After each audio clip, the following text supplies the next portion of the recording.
અમરેલીમાં દિવાળીમાં લોકો ફટાકડા ફોડીને ઉજવણી કરતા હોય છે, પરંતુ અમરેલીના સાવરકુંડલામાં દિવાળીની રાત્રે કંઈક અલગ જ નજારો જોવા મળે છે। અહીં લોકો ઇંગોરિયા યુદ્ધ કરી ઉજવણી કરતા હોય છે। શહેરમાં છેલ્લા 70 વર્ષથી દિવાળીની રાત્રે એકબીજા પર સળગતા ઇંગોરિયા ફેંકીને ઉજવણી કરવાની અનોખી પરંપરા ચાલતી આવે છે, પરંતુ કેટલાક વર્ષોથી ઇંગોરિયાના વૃક્ષો ઘટી જતા ઇંગોરિયા મળવા મુશ્કેલ બન્યા છે। ત્યારે અહીંના લોકોએ ઇંગોરિયાનું સ્થાન કોકડાઈ લીધું છે। ત્યારે સાવરકુંડલામાં લોકો અને કારીગરો ઇંગોરિયા તૈયાર કરવામાં વ્યસ્ત બન્યા છે। 3-4 મહિનાથી કારીગરો તૈયારી કરતા હોય છે। કારીગરો 50,000 કોકડા બનાવીને વહેંચે છે। એક કોકડાની કિંમત 10 રૂપિયાથી 15 રૂપિયા સુધીની હોય છે।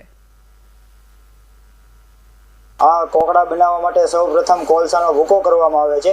ત્યારબાદ એની અંદર સુરોખાર અને ગંજરક એડ કરવામાં આવે છે। ત્યારબાદ એને સૂકવીને તેને કોકડાની અંદર ભરવામાં આવે છે।